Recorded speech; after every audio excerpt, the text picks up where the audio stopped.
ሜሪዬና ዳኒዬ እንግዲህ በአዲስ ነገር መጥተዋል። እንግዲህ አንዲት ታላቅ እህት ታናሽ እህቷን እንድትተውላት ወይም ፍቅረኛ አንተ መሆን አትችልም፣ ለሷ አትመጥናትም በሚል እንግዲህ ዳኒን ትለዋለች። እሱም እኔ እህትሽን እንዲተዋት አንቺ አንድ ነገር ማድረግ አለብሽ ሲላት ገንዘብ መክፈል ነው ስትለው አይ ጭንቅላቴን ነው እንጂ ገንዘብ ከፍለሽኝ እኔ ከእህትሽ አርቅም ሲላት እንግዲህ መኪና ነበር ገጭተው ሄደችው። እጅግ በጣም አስተማሪ የሆነ ቪዲዮ ነው። ሰላም ውድ የተከበራችሁ የቻናሌ ተከታታዮች እንዴት ናችሁ? የኔ ውዶች የኔ ወርቆች ማለት ነው።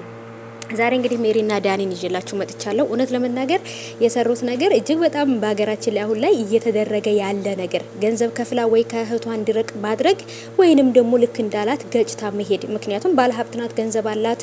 ማንኛውም ባለስልጣን ቢሆን በስሯ ነው ያለው አይደል? አያችሁ አይደል?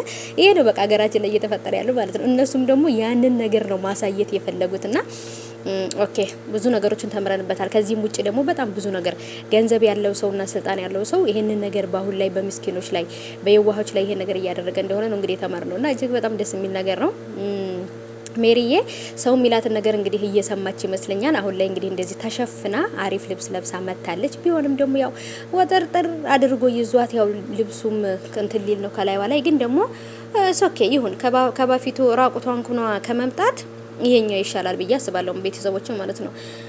ኦኬ ይሁን አሪፍ ነው። እና በዚህ ቪዲዮ ምን ተማራችሁበት ቤተሰቦች እናንተ ማለት ነው? ምን አይነት ግንዛቤን ነው እናንተ የያዛችሁበት? በባለፈውም ያስተማሩት ነገር አለ፣ የለቀቁት ቪዲዮ አለ። እጅግ በጣም ተመችቶ የነበረ ሳይው የነበረውና አጭር ቢሆንም ግን ደግሞ በዛው ልክ ደግሞ ጥልቅ የሆነ ፍቅርን፣ ትምህርትን በጣም ብዙ ነገሮችን የሚያስተምር ነገር ነው የሚለቁትና ሜሪና ዳኒዬ ማለት ነው ሁልጊዜም ከፍ በሉልን የሩታዬ ጠበቃዎች ማለት ነው። አሁን እንግዲህ ያው ከሩታ ጋር ያለው ነገር ትንሽ አሁን ላይ ቢደብርም ግን ደግሞ እነሱ እየለቀቁ ያሉት ነገር እጅግ በጣም አስተማሪና ደስ የሚል ነገር ነው ማለት ነው። ሀባይቦቼ ይለያል እውነት። እናንተ በዚህ ነገር ላይ ምን ተማራችሁበት? እስቲ ኮሜንት ላይ አስቀምጡልኝ።